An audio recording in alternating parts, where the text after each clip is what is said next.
Hello, everyone. I'm Jim Garrison. I want to welcome you to this session of Humanity Rising as we continue expanding our exploration into the UFO, UAP domain. Yesterday, we looked at the Nazca mummies in Peru. So we thought today we would stay in Latin America and talk to someone who's developing UAP disclosure groups in different parts of the world as the entire planet takes in that we are not alone. Before we dive into that domain, I want to just continue our witness as to what's going on in Gaza. You may have seen in the news over the last 24 hours that they're uncovering more mass graves around Al Nasser Hospital and Al Shifa Hospital in the aftermath of the Israeli occupation of those hospitals, where they literally turned a place of medicine and healing into killing fields, and then threw all the bodies into mass graves. The bodies are now being extricated. Can you imagine what that is like? Parents and children coming to try to identify the dead, decomposing bodies, sometimes only identified by an article of clothing. So that's what's going on in Gaza. And here in the United States, I'm very, very pleased to report that the protests supporting the Palestinians, demanding for a ceasefire, demanding that the U.S. stop arming the Israelis, continue to escalate. We're now seeing more and more universities across the country, in the Midwest now, including on the West Coast, following the example of the extraordinary students at Columbia University. And we have been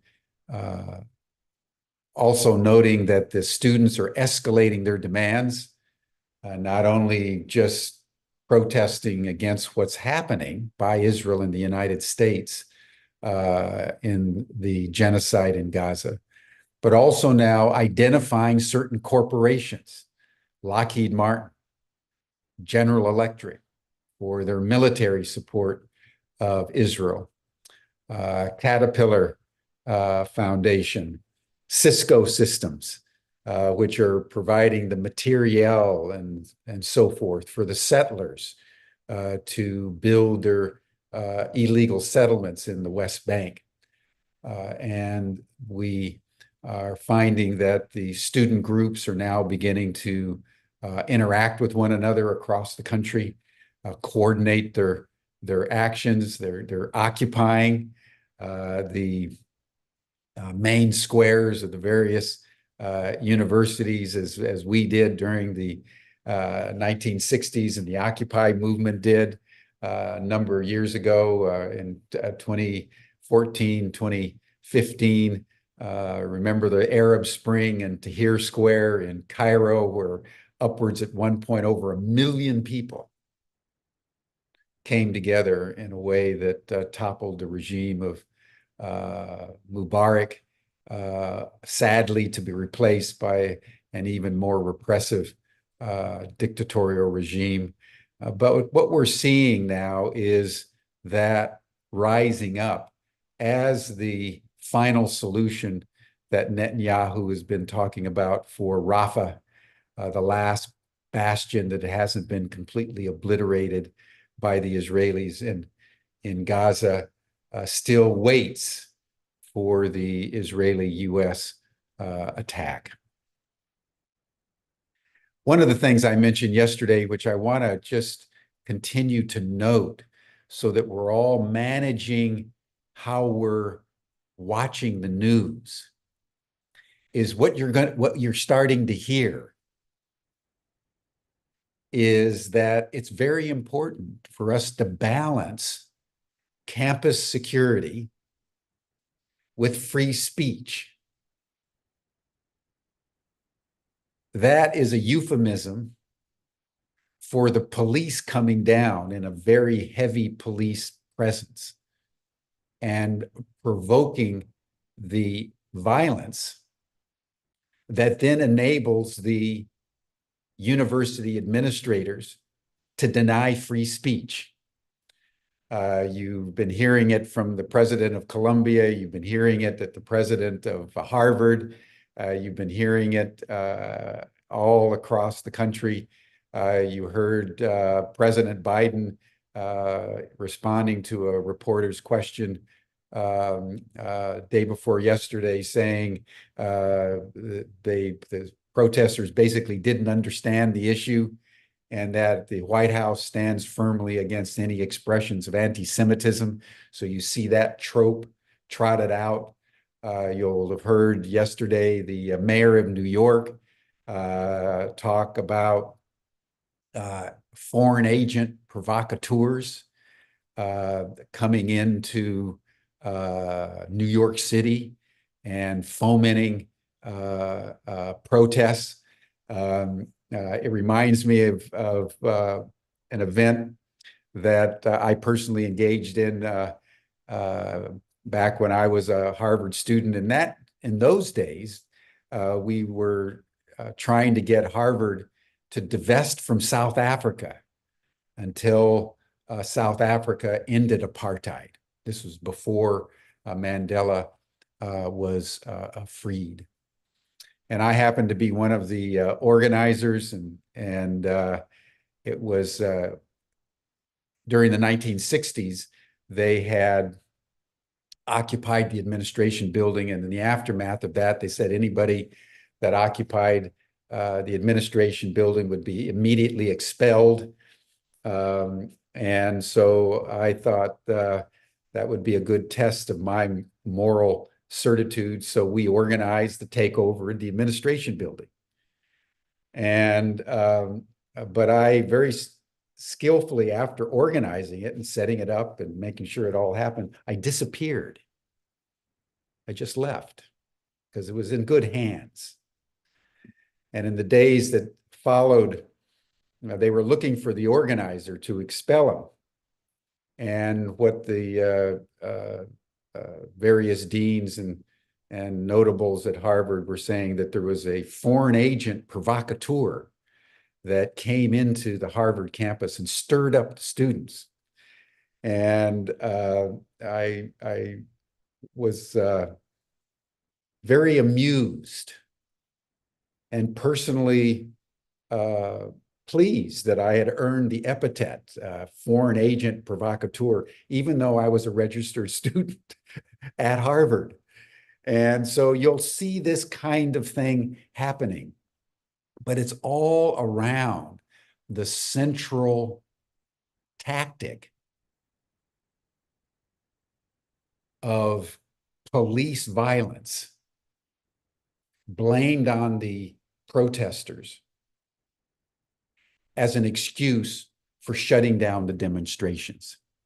So you're going to see clearing out the various parks and so forth because they're doing violence while they're there. And you're going to see an escalation in both the rhetoric and the police violence as the protests continue to escalate. And at some point, either the police will be overwhelmed or the protesters, as happens almost all the time, finally back down, and the repression of civil liberties endures. There's been more violation of free speech on college campuses around the war in Gaza than in any repression in U.S. academic history. You'll recall months ago when the presidents of Harvard and UPenn were fired because they didn't repress free speech enough for the Israel lobby. And that expulsion on the part of major university presidents was unprecedented in the history of U.S. academia, and it cast a pall across the academic world that once again, we were coming up against the limits of free speech. And now the students, joined by many faculty, are registering their protests in very, very courageous ways. So I encourage all of you, wherever you are, if you're near a university, find out what's happening. This is the moment when we need to protest, and we need to express solidarity for those demanding an end to the genocide in Gaza, the beginning of a ceasefire and a negotiated settlement whereby the Palestinians, like the Jews, can experience and enjoy the meaning of sovereignty. And like peoples in all nations of ethnic diversity, share the land, participate in the same government, enjoy the same rights as citizens equal under the law. That's the essential demand of the Palestinians, the same rights that Israel affords to the Jews, but denies to them. So this isn't about anti-Semitism. This is about free speech. This is about equality under the law. This is about mutual respect between ethnic diversities.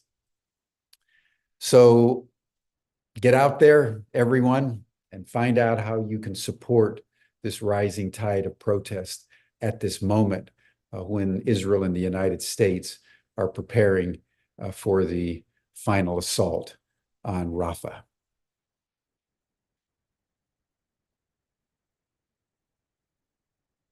We want to now turn to our subject at hand, which is a deeper exploration of the UAP disclosure phenomenon that is also bursting out into human consciousness simultaneously.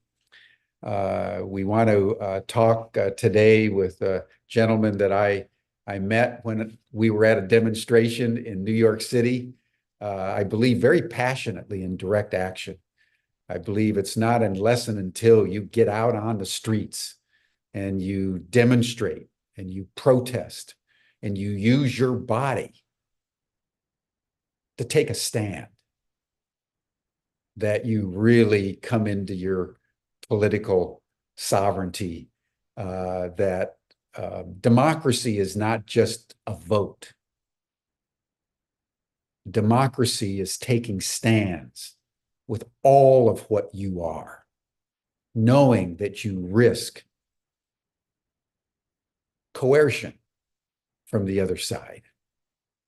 And so I'm a firm believer in the power of direct action on the part of the people to express their views. I was just passing the Supreme Court today on my way to the office, and there were hundreds of mostly women, but also men with placards about a woman's sovereignty over her own body as the Supreme Court considers yet another case, how whether women have sovereignty over their own reproductive processes and systems. And it was wonderful. I paused and greeted people and cheered them on as I came to the office and prepared for this broadcast. So it's in the air. Protest is in the air, and I encourage everyone to join it. But while we were in Manhattan, I met Ricardo Ortiz, and I found him fascinating, and we have been in touch. He supported the UAP disclosure demonstration that we had there outside of Senator Schumer's office. I subsequently found that he's deeply involved in Christian theology and started the first Christian UAP disclosure group in Latin America. He's completely bilingual in English and Spanish. and has been doing a lot domestically as well as internationally in the evangelical Christian community and also politically to bring UAP awareness to Latin America. So, Ricardo, I want to thank you and invite you to join our broadcast right now. So let's just start, Ricardo, with you telling us your story. Tell us a little bit about your background and how you discovered the UFO issue, and how did you, from a theological point of view, as a minister, how did you develop this passion for the interface between theology and extraterrestrials?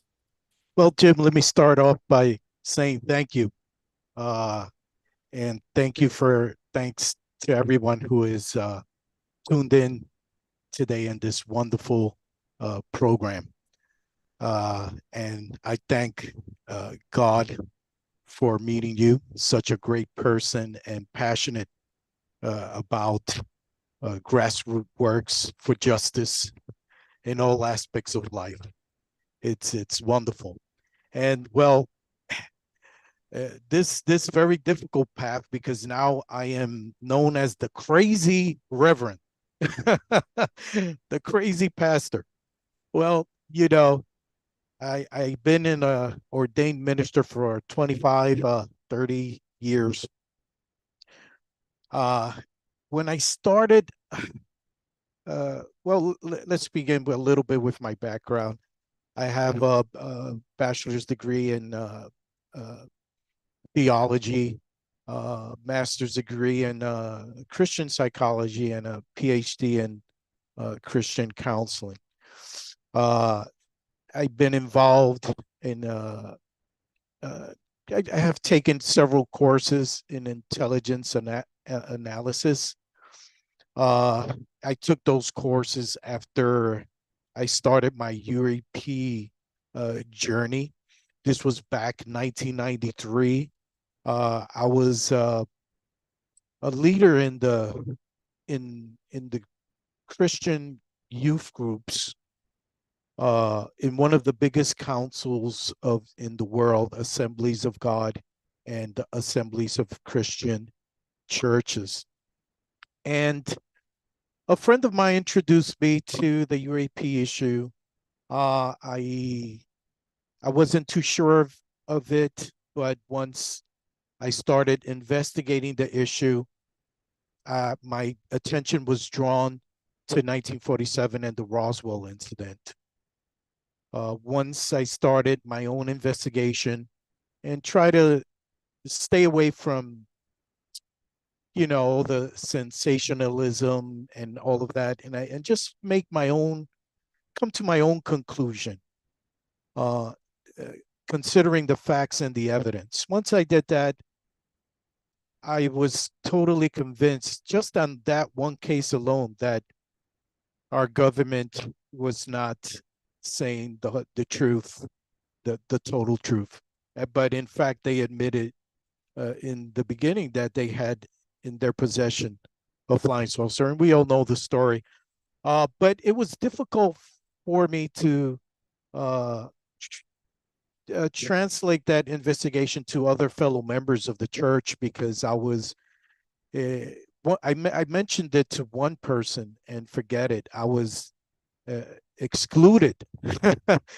I was a teacher in Biblical Institute of the council. It's a council about 500 churches, over 20,000 members, and I was a teacher of the Institute of Theology, but I was excluded.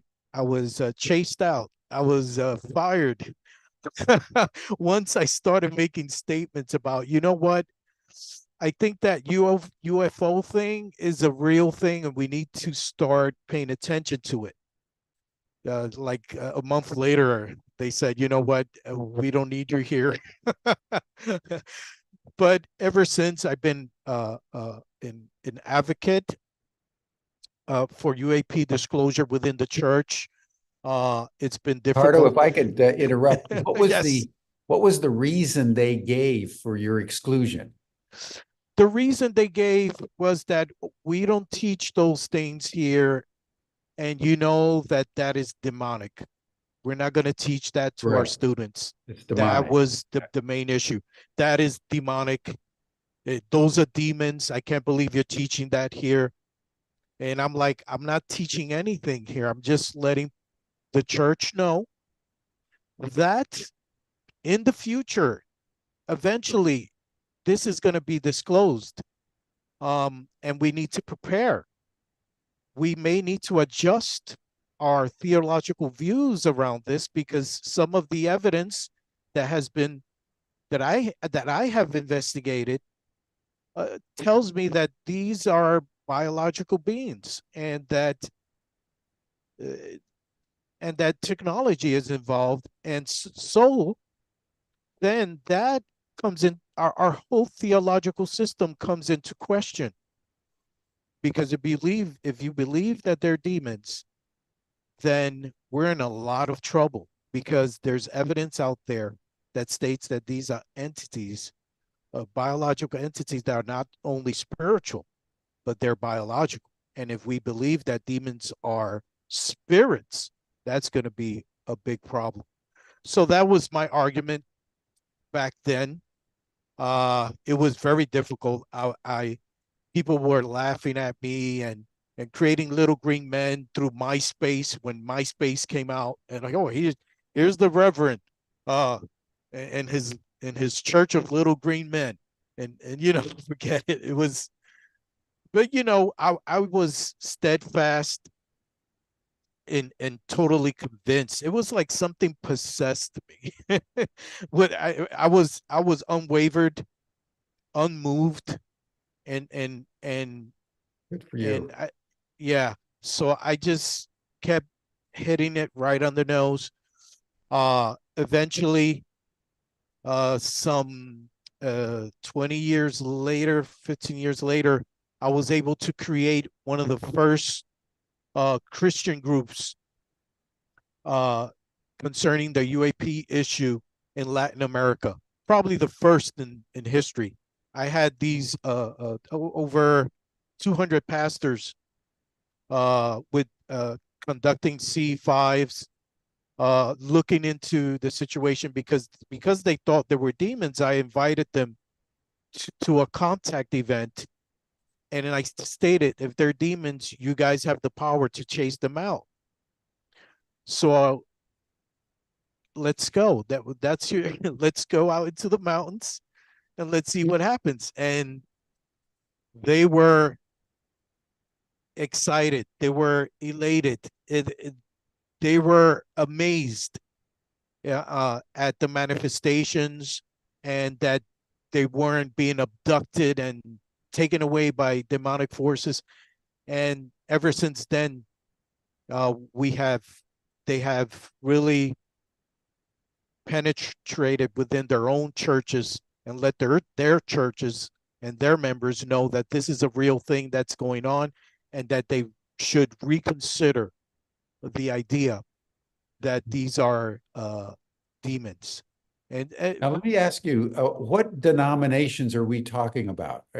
What denomination are you a minister in? we are talking about hardcore fundamentalist Pentecostal, Gotcha. Gotcha. yes, Pentecostals and some Baptists and independent. But we started out with hardcore Pentecostal churches. So And do yeah, you know the origin of the notion of UFOs being demonic? Where did that start? Do you know the origin? I don't know the origin, and but I suspect that this is something that been infiltrated within the religious community by intelligence sources. Uh, I have always believed that. I don't have clear evidence of it, but there have been statements made by the community intelligence that leads me towards that, especially the newly released tapes of the Bob Lazar tapes from back in the 80s, looking at some of that information. But because there is no historic reference to where it came from, I am, in terms of theology and the history of the Christian church, I believe that this was information that was designed by the intelligence community to infiltrate the Christian community in Ah, order for they can in order to keep them away from the UAP issue, but also because yeah, that faith. would make sense. That is Yeah. part of the CIA. They did it to the media, Yes. where if you even talked about UFOs, you were considered crazy. So it would stand to reason that they also had a strategy into the religious communities. Yeah, good point. Thank you. Yes, and because the religious community is such a passionate force, they figured we'll infiltrate that idea, and they'll take it really passionately. And because they're demons, they will not think that there's technology involved. Right. Reverse Now, engineering. one quick question. When you went to the mountain with this group, what happened? When we went to the mountain with these group, I already had a couple of years, well, about 10 years, making contact with these civilizations. I taught them how to meditate. That's another thing. Christians, most Christians believe that meditation is also demonic. So that was another obstacle. So I taught them how to meditate. First, I had to teach them that meditation is not demonic and that it's in the Bible and that it's okay.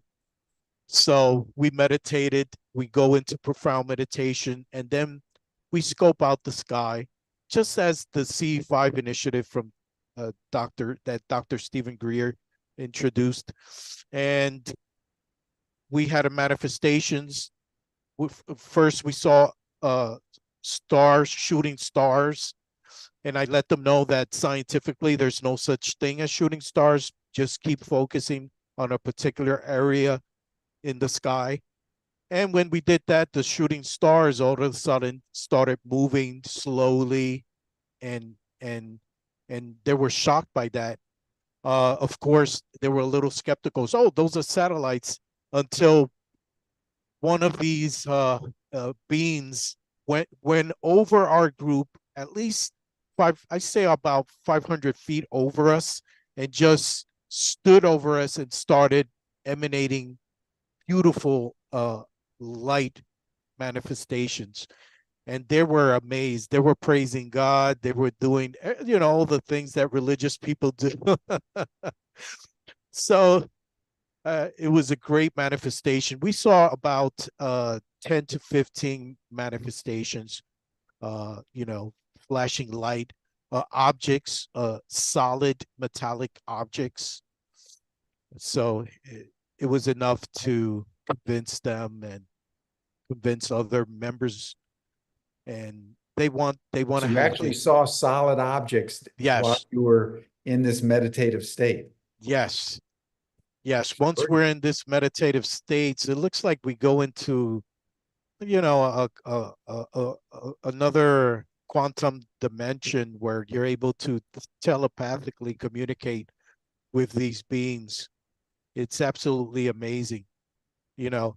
And it's the church took it very well. Well, that particular space right there, we are expanding out now. There's a lot more church members that are interested in this.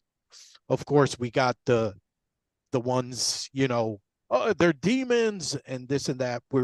But I trained the group, our faith group, to defend against that using official information. So we do have uh, classes and courses on how to present the UAP issue to the religious community, because it's hard to penetrate them. They're very indoctrinated with dogmas, and We go into a very deep theology where, you know, some things in the Bible are not directly from God, but are things that the people of Israel took from other civilizations, from other myths, and used it for their own benefit. So we're right now we that's how deep we get into theology. You know, it's something, you know, Christianity and Judaism, they're so very passionately linked that even if you were to say something like that in a Christian forum, they'll demonize you. Yeah. So that's another barrier. There's so many barriers to break within the religious community that you have to be one of their own to really penetrate them. You know, that's why I really use my titles very often within the Christian community. Because if you're not one of them, they'll look at you like, no, you're just trying to manipulate us. Yeah. And I'm like, no, I'm one of you. I was there, and I worked with the children. I pastored pastors. I did all the lead work within the Christian church. I started from the bottom, but here's something new, and I have evidence for it.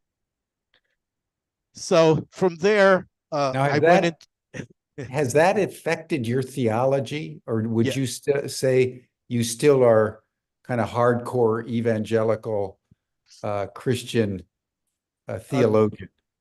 no, that Tell us ended. about how this Yeah, experience yeah. has transformed your own personal theological categories.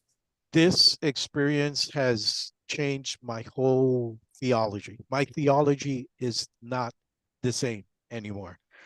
And since the year 2004, my theology has changed uh, dramatically.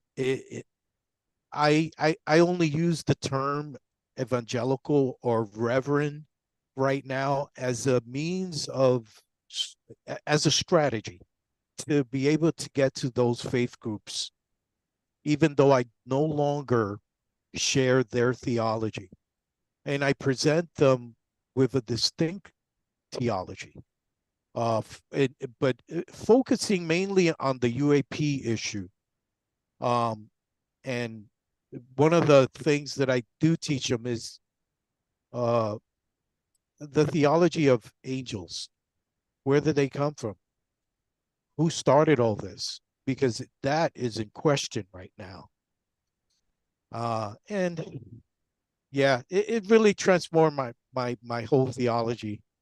It's totally different. Sometimes I engage in Christian theology only to penetrate those groups.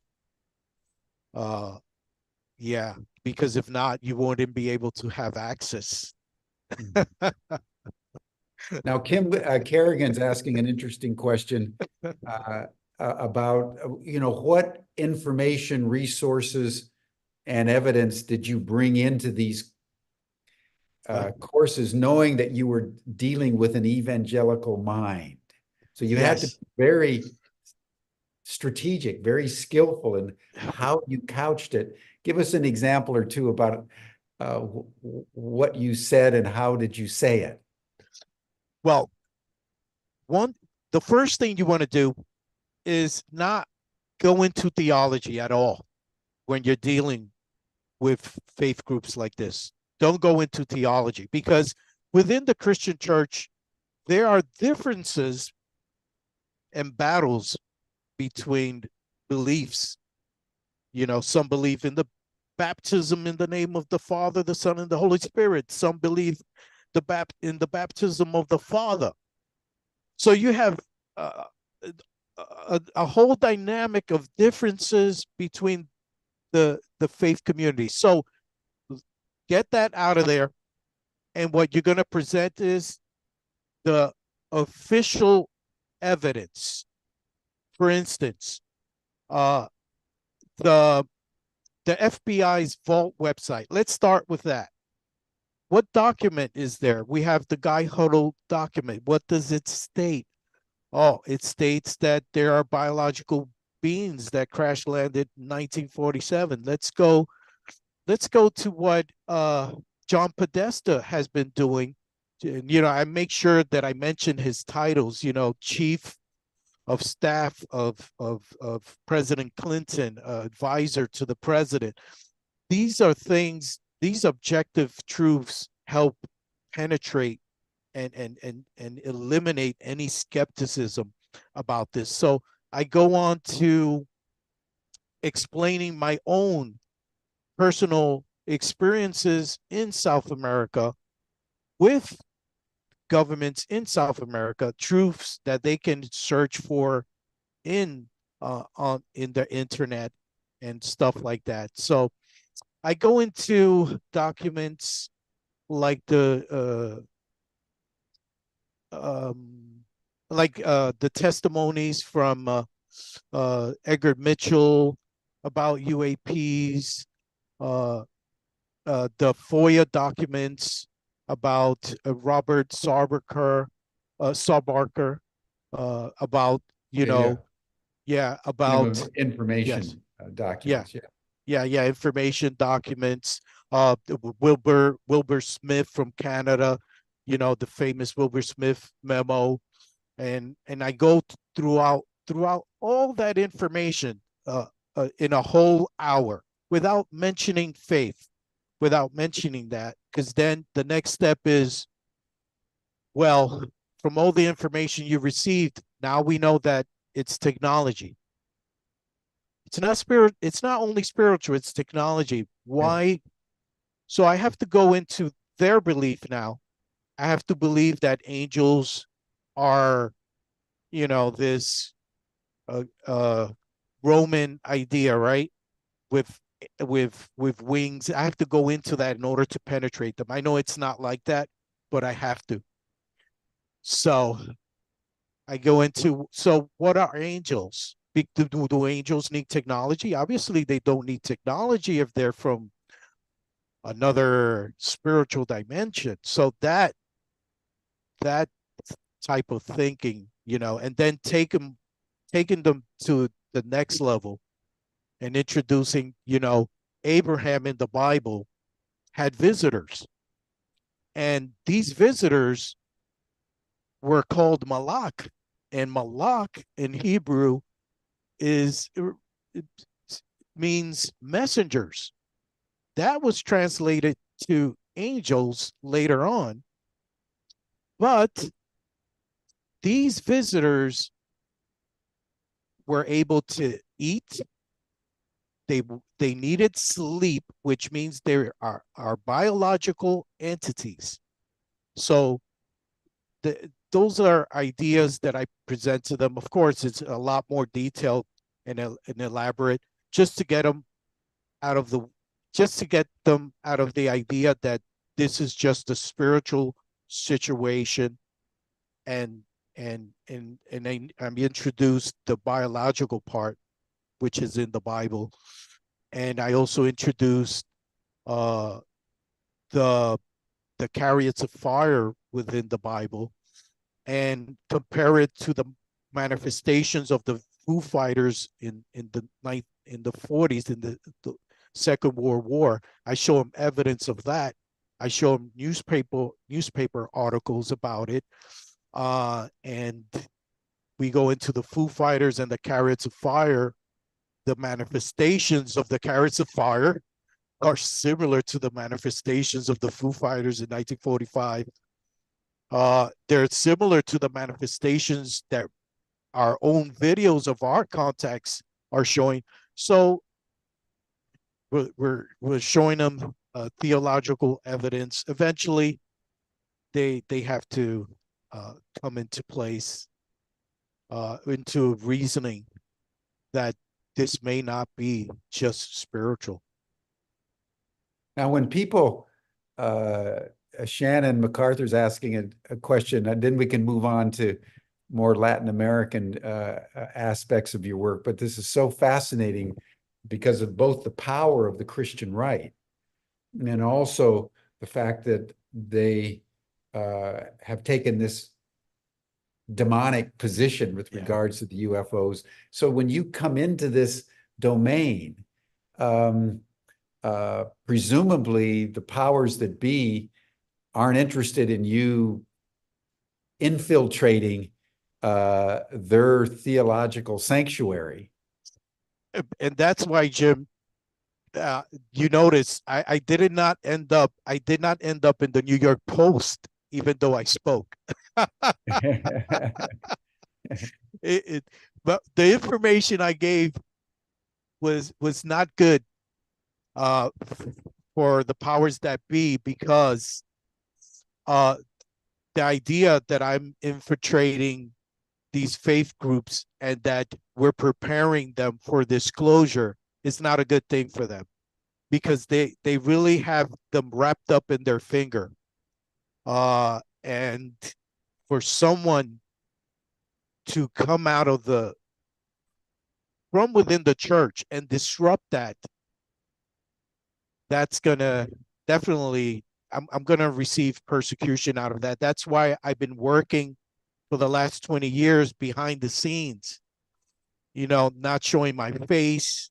But at this point in time, because we have a lot of members who have gone public now, a lot of church members who are going public, then now is the time to really show my face out there and get that support. The tide is turning. Yes. The tide is definitely turning.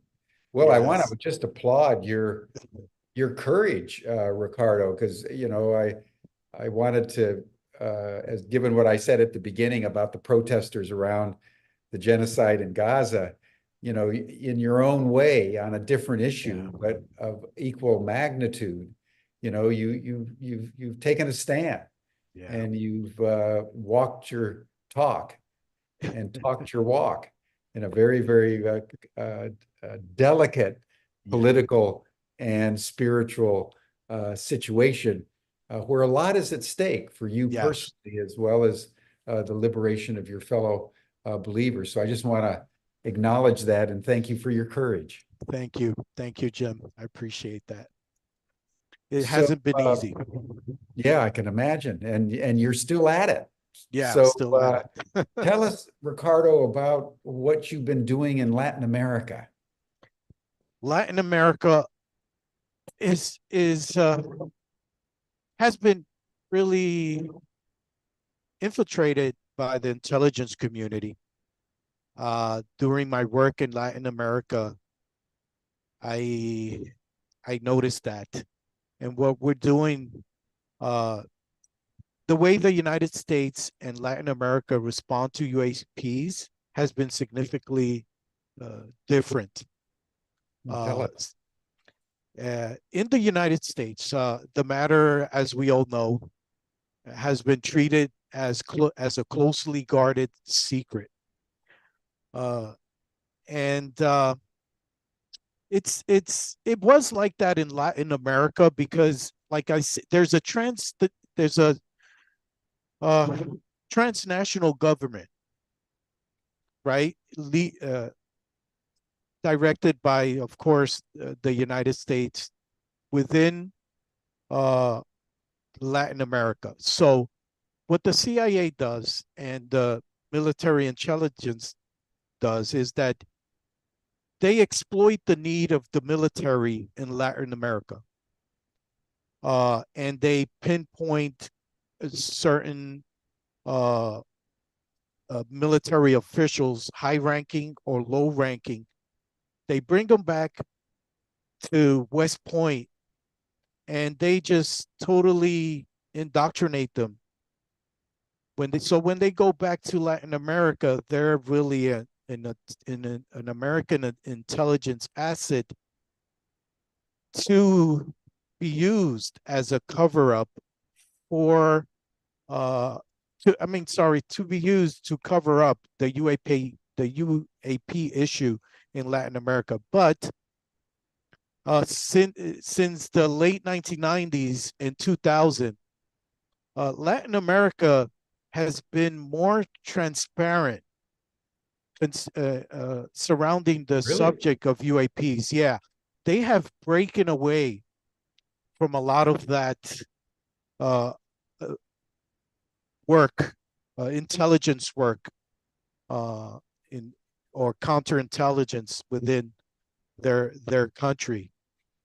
So in South America, at least 5 countries, Ecuador, Uruguay, Argentina, Chile, and Peru, have public government programs that study and investigate the UFO phenomena.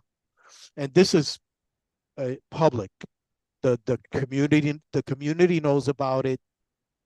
Uh, I didn't know. yes, yes. Argentina and Chile, uh, in the 1970s, used to release detailed information to the United States, uh,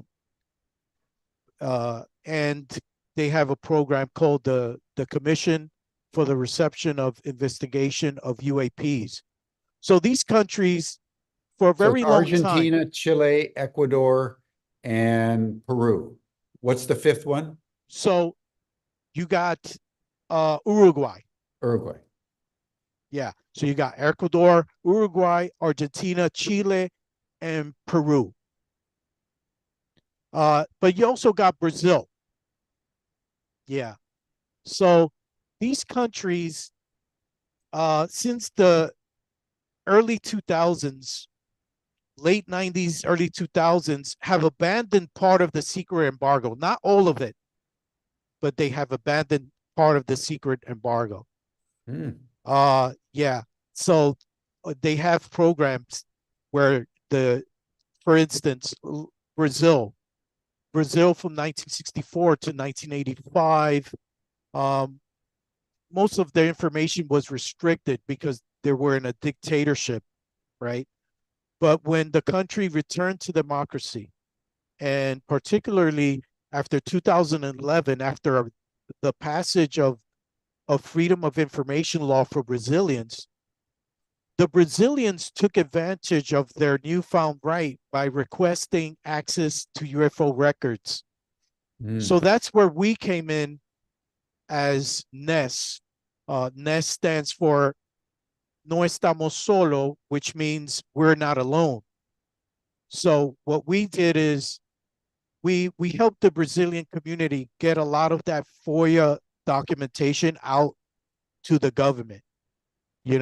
So what happened was that the minister of the defense in Brazil, uh, he was being overwhelmed by all these requests. So what he did was he came into agreement with the UFO community, uh, and started releasing a lot of this information to the public. So his name is Celso Marin, the defense minister of Brazil. Was Celso Marin at the time, now the advisor to the current president. This is all 2013. So Brazil has partially abandoned the the secret embargo. So but there's a lot going on in Brazil still, where the United States government has control over. But a lot of military personnel in Latin America no longer want to keep this uh, underground. They really want to let the international community know that what's happening. They're prepared to disclose more information. They're just waiting to see what we're doing over here. Even though we're very well, even though Latin America is way ahead of the game. In 2004, Mexico, the military released the first UFO video released from any military in any country. So 2004, Mexico released that video, and that brought pressure to our government here in the United States. But then in 2017, Chile, the Air Force of Chile released their own video.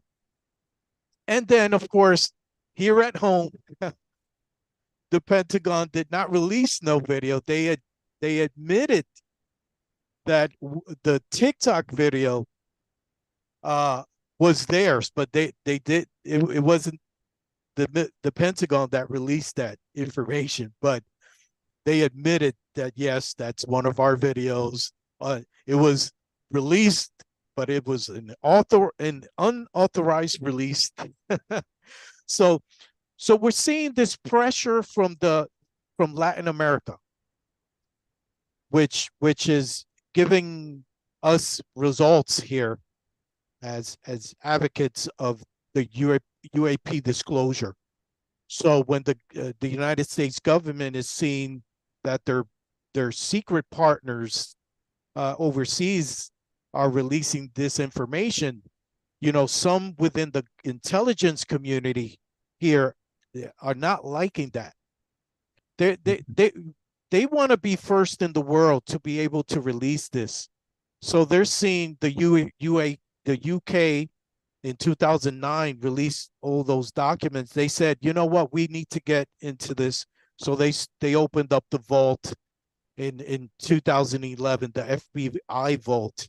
But that, I believe that all that was just, we're feeling the pressure from these guys. They're not falling in line. They're releasing information. We need to start doing our thing here in the United States. So what we do there is we create groups. We knock on doors. We talk one-on-one to people, and we have strategies. When you say you establish groups, what sector do you do it first in academia? Do you do it in the scientific sector, to the civic society sector? How do you go about setting up a group? Say, give us an example of like Ecuador. And I know you do a lot in Dominican Republic. Yes. Well, in Ecuador, what we do, we go to the civic community first. Yeah, because they have a lot of say and a lot of power over there, especially because politicians over there or in Latin America are very easily moved by the community. They want to be voted in again, to be able to, I don't want to say it, but be able to be corrupt as they are. But so we go into the civic community. We create groups there. From those groups, I utilize those groups to then target academic society. Okay. Gotcha. Their kids are going to school, to universities. So talk to your child, talk to your kid about the issue. See if they can get in contact with a professor in the university, and then tell them if we can have a day where we can speak about this issue. Okay. So from there, we go into creating groups within the military.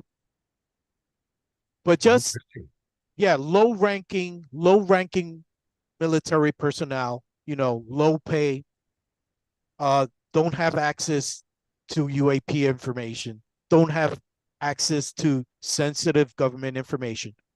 But from those groups who don't have access to state secrets, from those groups, then we're able to go up the chain and get connected. Exactly. Yes. Yeah. So that's, we cover all the aspects. And then we go into the scientific community. The scientific community is a little more difficult. My friend who is in Puerto Rico, he represents us in Puerto Rico, and he's not religious.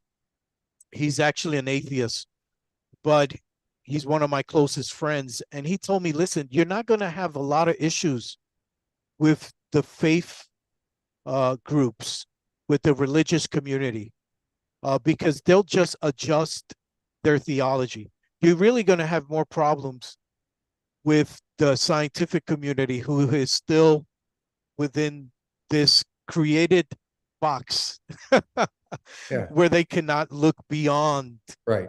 the the The the facts. scientific Yeah. materialist reductionist Yeah. fundamentalism is just Yes. as constraining as the Yeah. evangelical fundamental. Yes.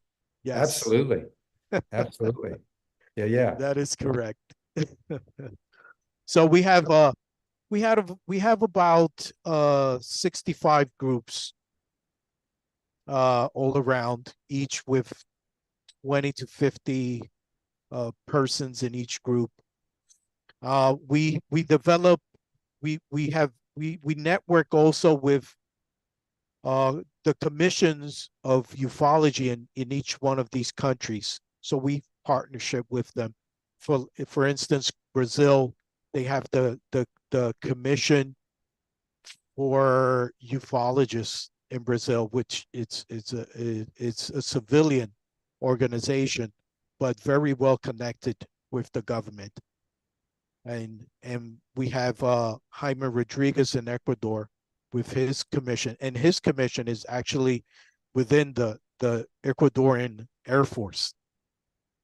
Mm. Yeah, within the Ecuadorian Air Force. So with with what we went through with his situation, we definitely know as a fact that the CIA um, is has infiltrated our all of Latin America, because when President Correa was talking with Jaime, and he was talking, and we were trying to disclose Ecuador's information to the public, um, the president assigned 3 military men to work with 3 civilians.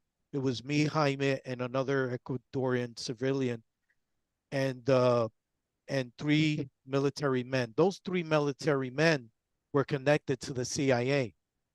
And we found out through our own investigation. We let the president know about this, and he became very furious. And that's where he became the President Correa became very angry at the notion that the Ecuadorian sovereignty was violated. So what he did was he released the documentation, and Ecuador became one of the first countries in 2008 to release their UFO documentation. It's remarkable. Ricardo, you've been extraordinarily effective at both grassroots levels, but also governmental levels. So you've been doing some really extraordinary work. Thank you, Jim. It's been difficult.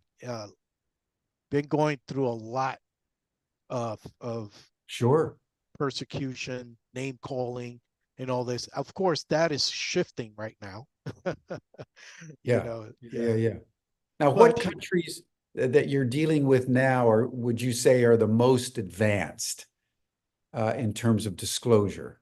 in terms of Because disclosure, Korea, for example, was overthrown yeah, yeah, by the CIA. I mean, this was yeah, a yeah, pretty clear. I don't know whether what he did with you had yes, anything to do with it, but he was deposed. yeah, So this kind of stuff happens with real consequences in real time that's politically. right. That's right. So, uh, wow. Um, you know, I'm sorry, Jim. Can you say that question again? No, just what, as you survey the various countries now, which of the countries Yes. are the most, say, progressive at this moment? Because that's really important to know, because Yeah. those are the kind of places we want Yeah. to really encourage. So, I would say Mexico right now. It's is a lot more open and a lot more advanced, but also Brazil. Brazil eh, has a lot of pull within the government for disclosure, a lot of influence, and in a very good structure uh, in terms of dealing with government and being able to identify disinformation and counterintelligence efforts. But also, uh, after that will come Chile. Chile's government's been in favor of disclosure for more than 20 years. Uh, the the people in Chile are very aware of the UAP issue, uh, and they have a lot of civilian organizations that are doing a lot of great grassroots works down in Chile. Now, Maria Prado from Brazil is asking for the name of the Brazilian group or Oh, commission. uh, it's the mission, la Comisión de Ufología, the Commission for the Brazilian Commission for Ufology. Yeah, And is that located in Brasilia or in in Rio? Brazil. Yeah, yeah. So it's the Brazilian Commission for Ufologists. That's the organization down there at Brazil. A bunch of great people, wonderful people. There's a language barrier between me and them, but a lot of them are good Spanish speakers. So I communicate in Spanish with them. But now I use technology to really translate a lot of the efforts. Mhm. Back in the day, it was like, okay, because Portuguese and Spanish, we share a lot of similar words, so I'm able to Sure. understand a lot of the language. Yeah. Yeah. So,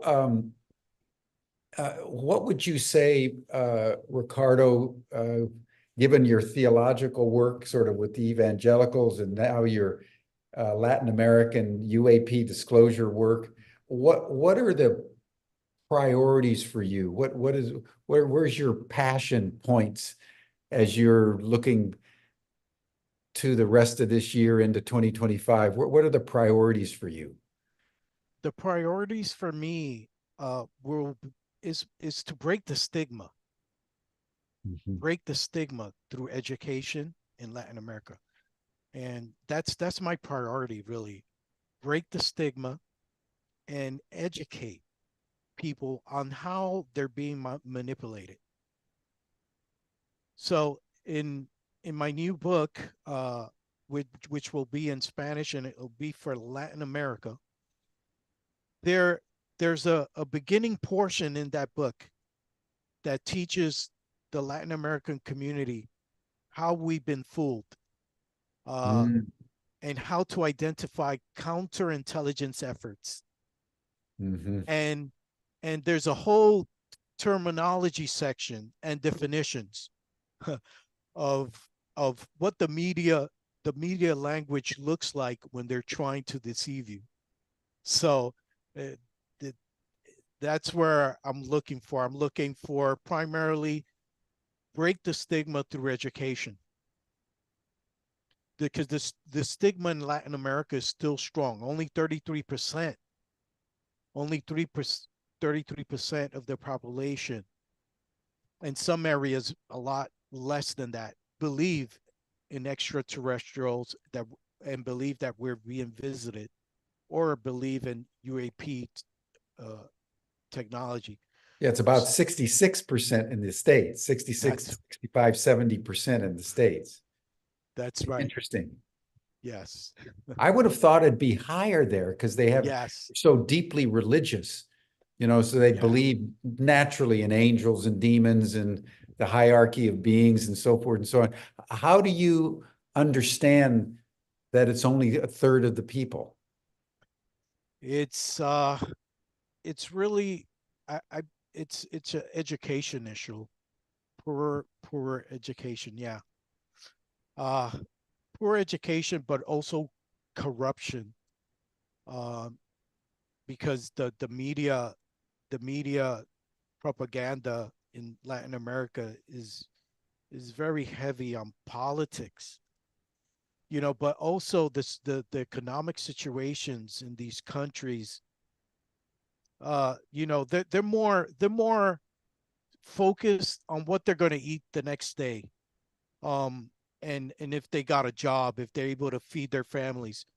Yeah. So Yeah. if you speak to them about this, they're like, "Oh man, I don't want to hear it." The Yeah. the the I got stigma, to get a job. yeah, yeah.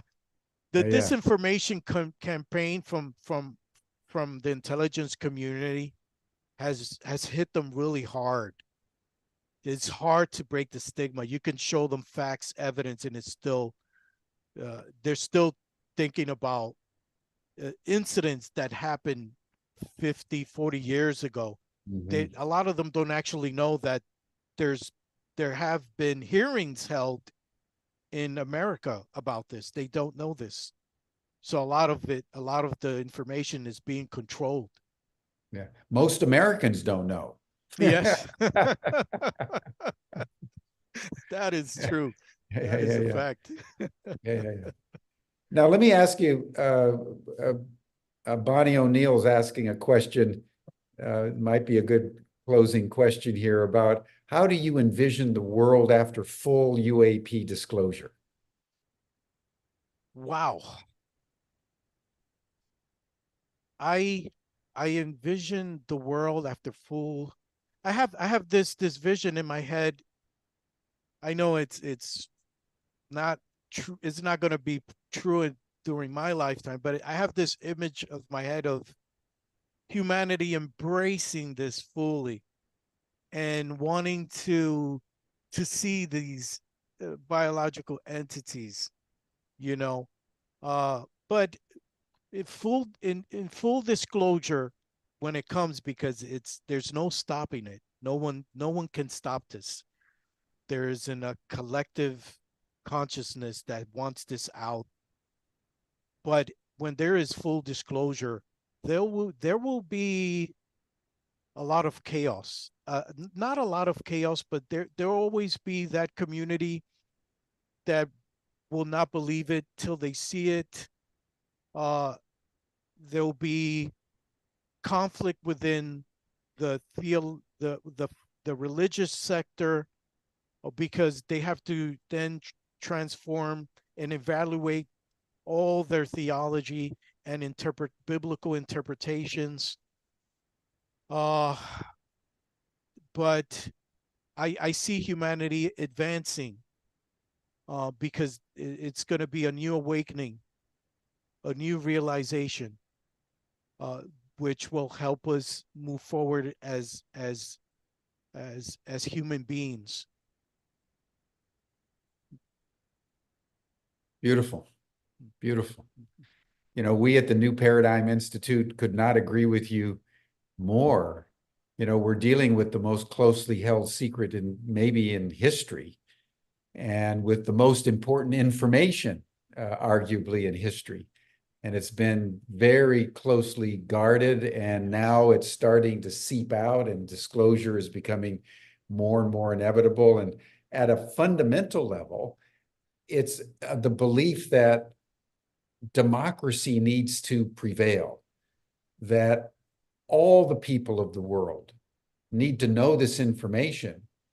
And you're absolutely right. Once we start to assimilate this information, it's going to get a little chaotic, Mm-hmm. because the old institutions will have to shapeshift to prepare themselves for humanity's ET moment. And so that's what you're doing in your own way. That's what New Paradigm Institute and Ubiquity University are doing in our way.